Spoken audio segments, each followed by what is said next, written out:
Assalomu alaykum, hurmatli televizor ko'ruvchilar. Erkin Osiyo radiosi tor televiziyasining haftalik xabarlar programmasini ko'ryapsizlar. Mazkur programmamizda mush bir hafta jarayonida Uyg'urlarga doir anlatilgan bir qism muhim xabarlarimizni eslatib o'tmoqchimiz. Men Erkin. Men Gulchehra. Tövəndə diqqətinizlər xəbərlərimizin təfsilatı bolsun. Yaqında Xitoyning Amerikadagi bosh elchisi Sui Tenkey Uyg'ur diyoridagi lagerlar haqida so'z qilib, Amerika terrorchilarni o'ldiryapti. Biz bo'lsak, terror gumondorlarini o'rganish markazlarini tarbiyalab o'zgartiryapmiz degan mazmunda so'z qildi. Amerika Davlat Majlisi a'zolaridan Christopher Smith bu haqda muxbirimizning ziyoratini qabul qilib, Xitoy hukumatining terrorlikqa qarshi turish banosida Uyg'urlarni bostirayotganligini, bosh elchining so'zlarini qat'iy qabul qilishga bo'lmaydiganligini bildirdi. Amerika Davlat Majlisi a'zolaridan Marco Rubio bu haqda fikr bayon qilib, o'zlarining Xitoy hukumatini lagerlar masalasida ayiblash mavqesini o'zgartmaydiganligini bildirdi. Xitoy hukumatining Uyg'urlarni bostirish harakati yaqinda qozoqlarni tutqun qilishga kengaygan edi. Endilikda qirg'izlarning bu zo'r tutqunning nishoni bo'layotganligi diqqat qo'zg'ashga boshladi. Muxbirimizning yaqinqi mazgillardagi ahvol egallishi jarayonida Aqtu noyisida necha o'nlagan qirg'iz diniy zotlarning lagerlarga elib ketilganligi oshkorlandi. Analizchilar bu haqda fikr bayon qilib, Xitoy ilgari boshqa qarindosh millatlarni Uyg'urlarga qarshi qo'yib kelgan. Endilikda Uyg'urlarni bostirish do'lqini ularga yeyilmoqda dedi.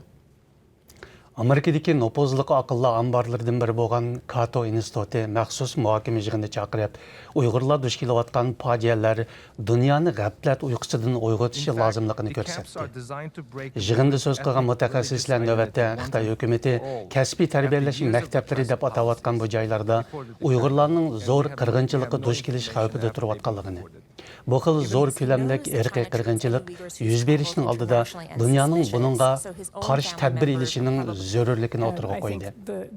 Ma'lum bo'lishicha, bu xil mazmundagi muhokama yig'inlari yaqindan buyon ko'plab ichilayotgan bo'lib, bir qism analizchilar bu holni Uyg'urlar masalasining barg'ansini ko'p xalqaro qo'llashlarga ega bo'layotganligining ifodasi deb qaramoqda. Xitoy hukumati diniy asabiylikka qarshi turish nomida dinlarni bostirishni kuchaytirayotganda, Amerika Davlat Majlisida bu ahvolning hozirgi taraqqiyoti to'g'risida guvohlik berish yig'ini ochildi.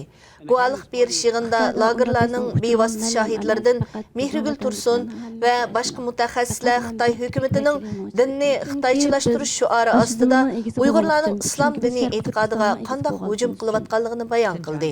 Uyg'ur siyosiy faoliyatchilar bu haqda fikr qilib, Uyg'urlarning bunday zulmatga uchrashiga dunyo mangu qarab turmaydi.